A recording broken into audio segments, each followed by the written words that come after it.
Welcome to this audio series covering the full history of Roman civilization.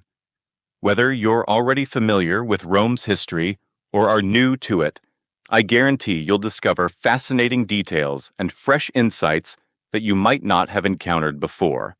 Happy listening. Wildstorian presents History of Rome. Part 1, The Foundation. Modern historical records about the foundation of Rome are hard to find. This is because in the late 4th century BCE, Rome was attacked by the Gauls, and many of its important books and documents were burned.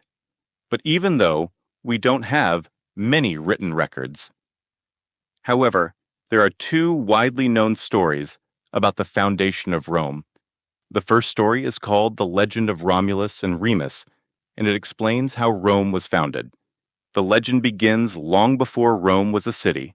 It starts in Alba Longa, a small kingdom in central Italy, an ancient city near the Tiber River. Alba Longa was ruled by King Numitor.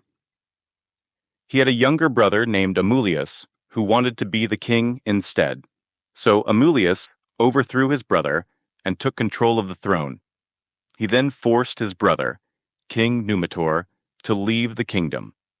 Amulius knew that the family of King Numitor might try to take back the throne one day, so he decided to get rid of anyone who could challenge him.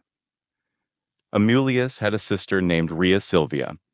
Amulius feared that if she gave birth to children, those children would be a threat to his power. So Amulius forced his sister, Rhea Silvia, to become a Vestal Virgin. For context, Vestal Virgins were priestesses in the ancient Italian kingdoms.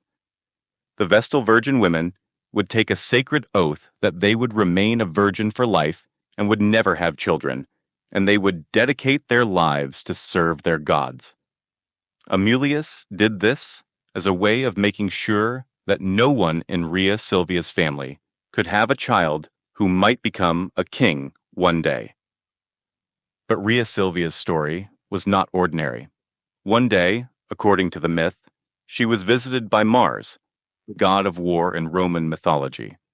Mars and Rhea Silvia had a child together, and that child was twins, two boys named Romulus and Remus.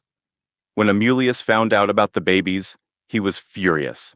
He thought these children could one day grow up to challenge his power. So, he ordered that Romulus and Remus be abandoned.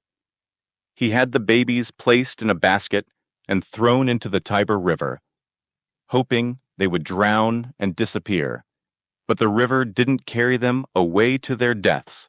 Instead, the basket floated to the banks of the river, and the babies were saved. The place where the twins landed was the Palatine Hill, one of the 7 hills that would later become part of Rome. According to the legend, the babies were found not by regular people, but by a she-wolf. This she-wolf, called Lupa, took care of the twins, feeding them and keeping them warm like a mother would care for her own children. The twins were then found by a shepherd named Faustulus, who lived on the hill with his wife, Acca Laurentia. Faustulus and his wife took the twins into their home and raised them as their own children. As the boys grew up, they became strong, brave, and skilled at fighting. They became shepherds, but they also learned to be warriors. They lived a simple life, but they were destined for something greater. As Romulus and Remus got older, they began to realize that they were not ordinary boys. They learned that they were the sons of Rhea Silvia, a princess, and Mars, the god of war. This meant they had royal blood, and they had every right to be kings. Romulus and Remus wanted to return to Alba Longa and take back the throne for their grandfather, King Numitor, who had been kicked out of power by Amulius. So, the twins went back to Alba Longa, where Amulius was still king. The two brothers, along with a group of shepherd warriors, fought against Amulius and defeated him.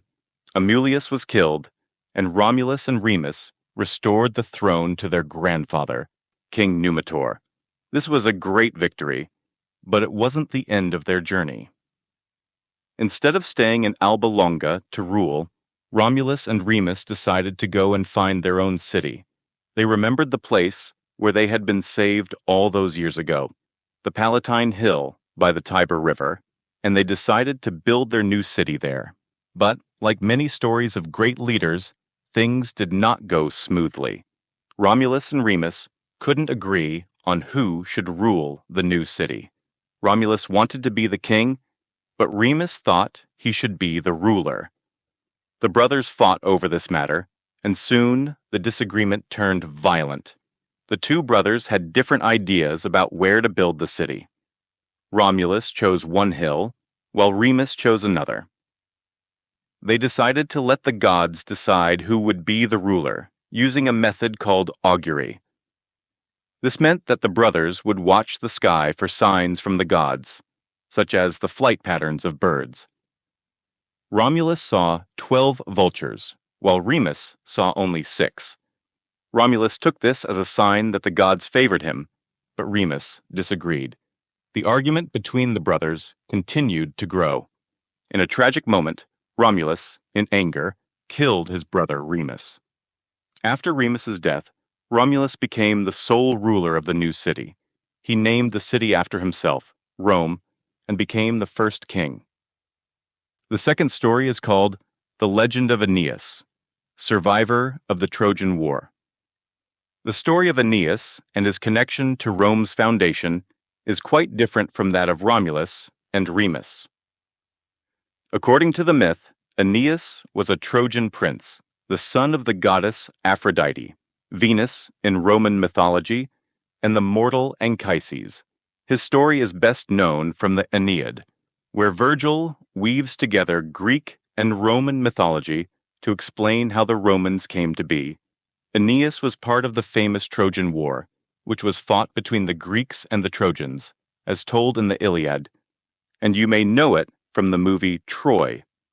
When the Greeks finally defeated Troy, using the trick of the wooden horse, the famous Trojan horse, Aeneas survived the fall of the city. However, instead of staying in the ruined city, Aeneas was guided by the gods to escape with his family and a group of loyal followers. According to the legend, Aeneas's father, Anchises, was too old to flee on his own, so Aeneas carried him on his back, leading his son Ascanius by hand. The group also brought with them the household gods, known as the Penates, to honor the divine spirits of Troy. Aeneas's journey to find a new homeland took him across the Mediterranean, encountering many dangers and adventures. During this time, he was guided by prophecies and divine signs, which told him that he was destined to find a new city, a city that would one day become the mighty Rome. After years of wandering, Aeneas and his followers eventually reached the shores of Italy. This was the land that was prophesied to be the future home of Rome. The Trojans landed in the region of Latium, the area around present-day Rome, and Aeneas began to establish a new settlement. However, the land was already inhabited by the Latins, a people led by King Latinus. Aeneas asked for permission to settle and offered to marry his daughter to Lavinia to strengthen ties between them.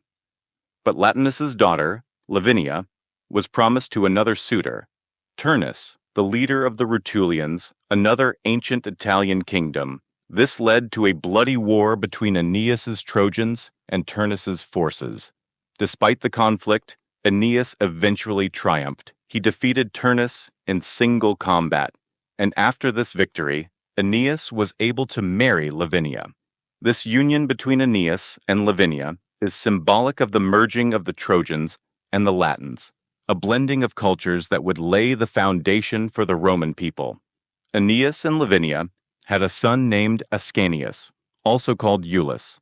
Ascanius would go on to found the city of Alba Longa, which would later become important in Roman history. According to Roman myth, the royal family of Rome, including Romulus and Remus, were descendants of Aeneas. This made Aeneas not only the legendary ancestor of the Romans, but also an important figure in establishing the cultural and spiritual foundations of Rome.